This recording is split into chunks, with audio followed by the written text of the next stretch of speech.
김대중 전 대통령의 아들이 고작 부동산 2개나 매진하고 있다니 개탄을 금할 수 없습니다. 조수진 의원이 총선 당시 재산을 축소 신고했다는 의혹을 들여다보고 있습니다. 국회의원 한 명당 재산이 5달 만에 평균 10억 원이나 늘었습니다.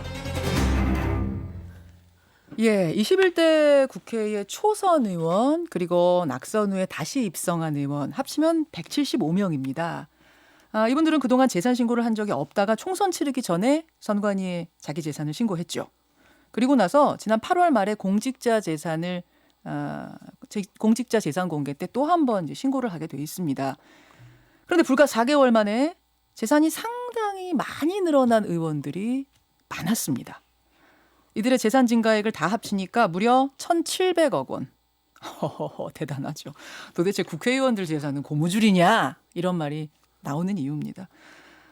이참에 공직선거법을 개정해서 이 재산 관련된 잡음을 없애보자 주장하는 분이 계셔요. 그래서 오늘 스튜디오에 직접 모셨습니다. 열린민주당 김진애 원내대표 만나보죠. 김 의원님 어서 오세요. 네, 안녕하세요. 네. 국회의원들 재산은 언제 공개하는 거예요? 국회의원이 되고 나면 네. 5월 말 기준으로 해서 7월까지 등록을 하고 8월 달에 공개하게 돼 있습니다. 이거는 공직자 윤리법에 의해서 공개를 하는 거고요. 예. 이거는 대통령부터 쭉 모든 공직자 다 하는 거고요. 후보 시절에는 공직선거법에 의해서 네. 전년도 기준으로 해가지고 그러니까 입후보 할 때, 네. 그러니까 이제 3월 말 정도 됩니다. 그때 이제 한번 등록을 하게 돼 있죠. 그거는 유권자들한테 이제 내가 재산이 얼마나 이런 게 있습니다. 있으니까. 공개하는 절차로. 네네, 바로 그겁니다. 그렇군요. 그런데 8월에 공개가 된 국회의원 재산을 쭉 비교해 보니까 총선 전 신고액과 무려 1,700억 원이 차이가 나더라. 이게 어떻게 가능하죠? 그런데요, 이번에 이제 경실련이 상당히 이렇게 문제가 되는 부분에 대해서 연구를 잘 해서 발표를 잘 하긴 하셨는데, 한 가지 좀 오해되는 건 있어요. 이제 국회의원이 워낙 혐오 집단이다 보니까. 혐오 집단인 거를 스스로 지금 인정하시는. 저는 뭐 항상 알고 있습니다.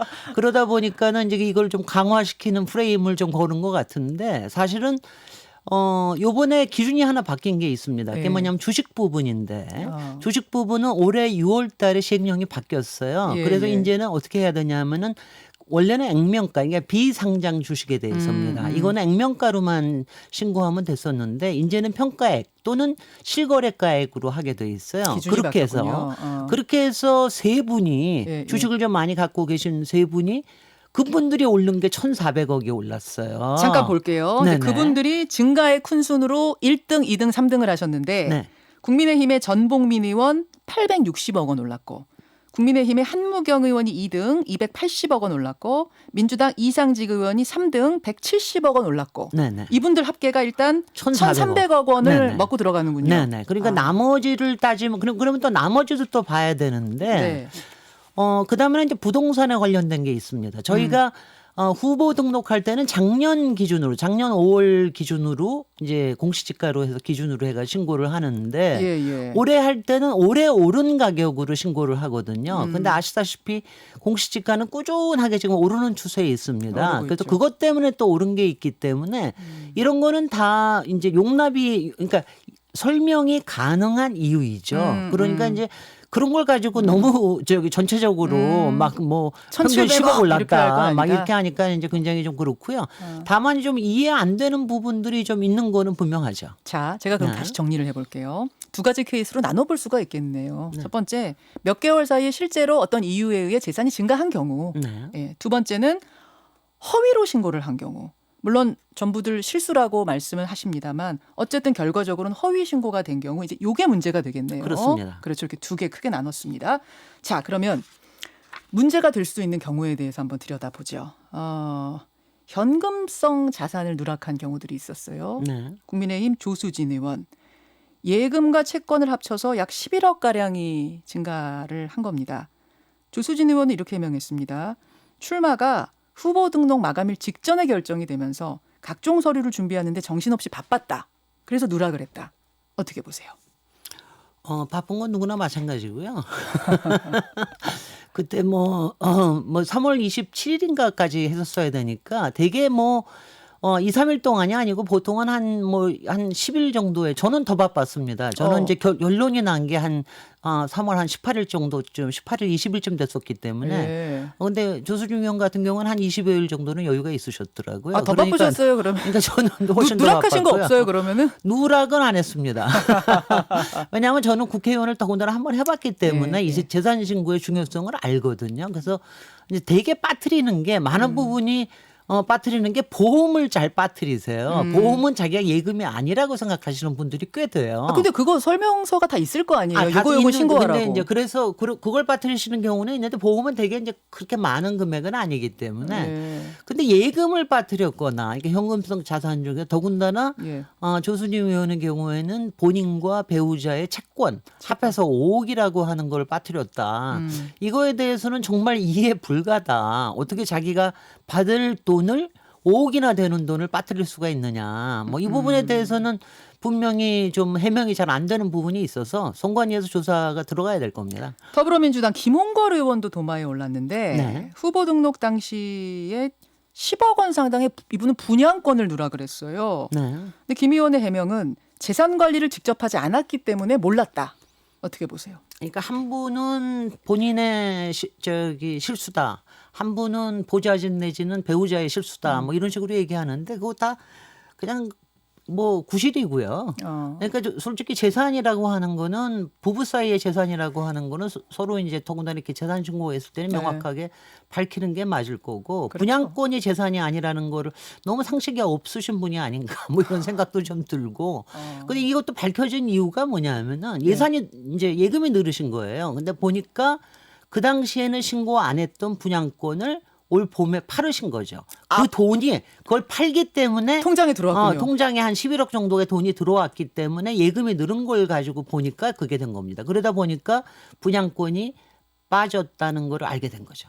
아니 물론 정말로 실수라면 이분들이 억울할 수도 있을 텐데 네. 고의일 수도 있다. 고의 누락이라고 의심하는 이유는 뭐냐면 이렇게 재산 신고를 줄여서 하면 득이 된다면서요.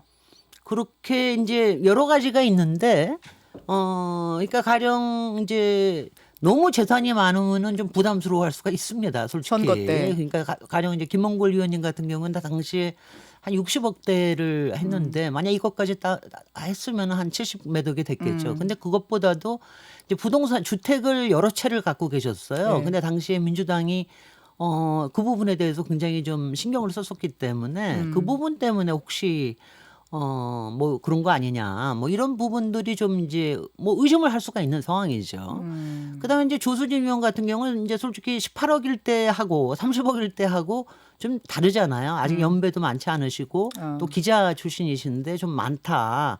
라는 게 혹시 더군다나 조수진 의원 같은 경우는 원래는 이분이 이제 비례대표 5번으로 들어왔는데 네. 처음에는 1번이 1번이었어요. 됐었습니다. 네. 아마 잘 기억하시네요. 1번이요. 기자 출신이셔서 역시. 1번이다가 논란이 워낙 크게 되는 바람에 네네. 5번으로 조정이 됐거든요. 예, 그래서 혹시 그런 부분 아닌가, 뭐 이런 게 이제 생각이 들 수가 있는 거지, 꼭 그렇다고 얘기할 수 있는 건 아니고요.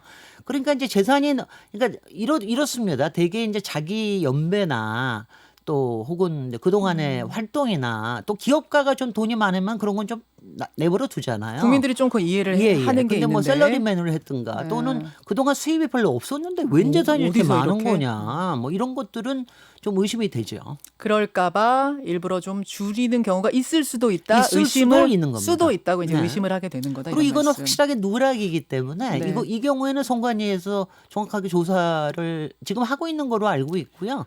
그리고 일부 또 검찰에 고발이 돼서 검찰에서 아마 조사하고 있을지도 모르겠습니다. 이렇게 논란이 커지다 보니까 아예 이참에 공직선거법을 좀 개정하자 발의를 하셨다고요. 네. 아니 왜 그랬냐면 저한테 이제 여러 기자들이 연락이 왔어요. 네. 그래서 저는 아니 그거 후보 등록할 때 재산하고 비교해 보시면 다 모든 게 다 나오지 않습니까? 그랬더니 선관위에서 선거 기간 동안 공개를 하고 그다음에 내린다는 거예요. 그거 제가 당장 알아봤습니다. 그랬더니 그게 공직선거법상 예. 공개를 못하게 돼 있어요. 선거 이후에는. 그건 이제 개인 정보 보호 차원에서. 아 그래요? 네네. 당선이 모르셨죠? 된 사람이나 안 된 사람이 다 내려요? 네네. 그래서 제가 이건 너무 이상하다. 네. 적어도 당선자인 경우에는 네.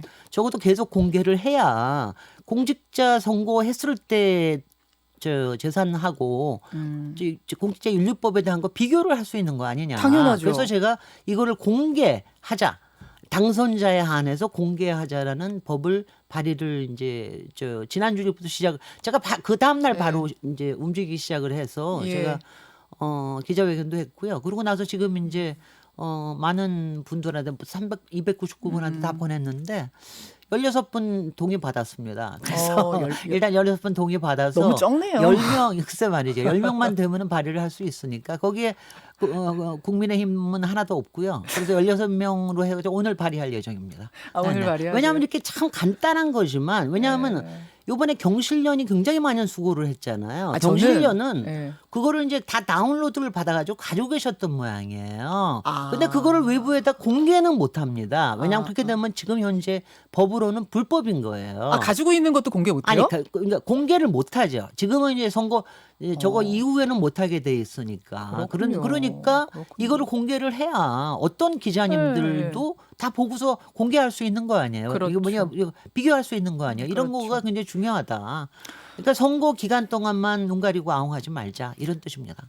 저는 경실련이 그것과 비교해서 이렇게 발표를 했다라고 나오길래 이거 뭐 누구나 할 수 있는 건데 경실련이 아이디어가 좋았네 이렇게 생각했는데 그게 아니군요. 찾을 수가 없군요. 선거 전에 그러니까 신고는. 뭐 일부 당에서는 그걸 일부 다운로드 받아서 나중에 또 뭐 여러 가지 또 발목을 잡으려고 한다는 그런 얘기도 있습니다. 제가 기자님께 여쭤보니까 그렇게 얘기를 하더라고요. 그래요. 그럼 그 자료는 어떻게 나온 거예요? 그랬더니 아마 일부에서는 그걸 다운로드 받았다가 그러는 것 같습니다. 뭐 이런 얘기를 하시더라고요. 여러분 이 법안 어떻게 생각하세요? 여러분의 의견을 좀 너무 모아주시고 간단한 거지만 꼭 모아주시고. 해야 돼요. 열린민주당 김진애 원내대표 만나고 있습니다. 그나저나 한 달 전에 뉴스쇼 출연하셨을 때 주택청 얘기하셨죠. 그렇습니다. 주택청. 그러니까 국가 주택 정책을 좀 종합적으로 관리할 필요가 있다. 이런 말씀하시면서 주택청을 말씀하셨는데 일단 주택청은 아니고 가칭 부동산 거래 분석원이라는 걸 연내에 설립하겠다고 밝힌 상태입니다. 어떻게 생각하세요? 그게 처음에는 이제 부동산 감독원이라는 거를 만들겠다고 하다가 이게 조금 너무 가령 뭐 지금 이제 금융감독원처럼 너무 커지는 거 아니냐. 그래서 조금 그냥 낮춰가지고 국토부 안에다가 부동산 거래 분석원을 만드는 거로 지금 이제 조율이 된 모양이에요. 저는 부동산 감독원은 처음부터 좀 그건 바람직하지 않다고 생각을 했습니다. 그거는 그러니까 너무 전 국민을 다 감시한다라는 거 그런 이미지가 너무 강하다니까 옥상옥 느낌 같은 아니 느낌? 옥상옥까지는 아니지만 조금 부정적인 의미가 더 강하다. 그리고 이제 지금 현재 우리나라에서 연간 이루어지고 있는 거래 건수를 보면 한 200여만 건 되거든요. 한 150에서 200여만 건 되는데 그게 또 요새는 특히 주택 부분이나 이런 부분은 굉장히 좀 투명하게 돼 있어요. 그래서 이제 자신의 그 재산에 관련된 것도 이제 다 소명하게 돼 있고 맞아요. 앞으로 입주 계획도 다 소명하게 돼 있고 이제 그렇기 때문에 솔직히는 뭐 이게 실제로 한다 하더라도 뭐 물론 이제 투기꾼이라든가 정말 이상한 투기꾼이라든가 이상한 불법 증여라든가 아니면 뭐 편법 증여라든가 이런 것들은 좀 잡아낼 수는 있겠는데 그걸 하기 위해서 너무 키우는 거 아니냐 뭐 이런 생각이 돼서 근데 이제 이런 거는 있습니다. 뭐 워낙 지금 부동산이 이제 문제가 되고 그랬기 때문에 그리고 그동안에 이제 투기에 대한 게 굉장히 문제가 됐기 때문에 이런 걸 생각을 하는 건 있을 수 있으나 그동안에 그냥 단속적으로 했거든요. 조금 할 때는 갑자기 이제 TF식으로 해가지고 단속반이 뜨고 이랬는데 이걸 좀 뭐 지속적으로 할 필요는 거는 있는 거 아니냐. 이 부분에 대해서는 조금 더 논의를 지금 이제 이거는 국회에서도 법이 통과돼야 되고 그리고 뭐 국토부 안에서도 굉장히 준비를 하고 있는 모양입니다만 좀 더 지금 논의 중에 있는 단계라고 봅니다. 근데 뭐 주택청이든 부동산 거래 분석원이든 이런 기구가 없어서 집값 오르는 거 아니지 않아요? 아니 그런데요. 집값 오르는 것만이 주택 정책의 큰 문제는 아닙니다. 사실은 이제 저희가 주택청을 제가 제안을 하거나 지금 이제 뭐 여러 가지 분석을 하고 있습니다만 이게 뭐냐면은 이번에 통과된 임대차 보호법 이게 이제 임대주택에 대해서 사실은 우리가 보호하는 거 아닙니까? 그렇죠. 우리나라의 전체가 2천만 주택 정도가 있는데 그중에 800만이 임대주택이에요. 그러니까 이분들이 항상 불안에 떨면서 살 수밖에 없는데 이번에 이제 이 법이 시행이 되면서 지금 시행착오도 꽤 있지 않습니까? 그렇죠. 그러니까 2+2. 그거를 안착시키는 것도 있고 그리고 이제 저희가 부동산 임대차 보호 5법으로 가야 되는데 그게 뭐냐면은 표준 임대료 부분, 그다음에 임대차 분쟁에 관련된 부분, 이 부분을 지금 아직 못 했는데 이것까지 하려고 그러면은 사실은 훨씬 더 중요한 사안입니다. 그래서 전체적인 주택 2천만에 대한 것뿐만이 아니라 이 800만의 임대주 이게 아무래도 이제 저소득층과 또 일부 중산층을 보호하는 거 아니겠습니까? 이 부분에 대한 거는 굉장히 필요합니다. 이거는 긍정적인 겁니다. 자, 오늘 일단 여기까지 또 듣고요. 네네. 예, 또 상황 봐가면서 이 부분은 궁금증이 또 생겼습니다 하면 나와주셔야 됩니다. 너무 아침이 일러요. 네, 고맙습니다. 고맙습니다. 열린민주당 김진애 네. 원내대표였습니다. 김현정의 뉴스쇼는 청취자 여러분의 참여로 이루어집니다. 트위터, 페이스북, 레인보우 게시판, 그리고 단문 50원, 장문 100원의 유료 문자 샵 1212, 우물정 1212 통해 참여하실 수 있습니다. 김현정의 뉴스쇼, 여러분과 함께 만듭니다.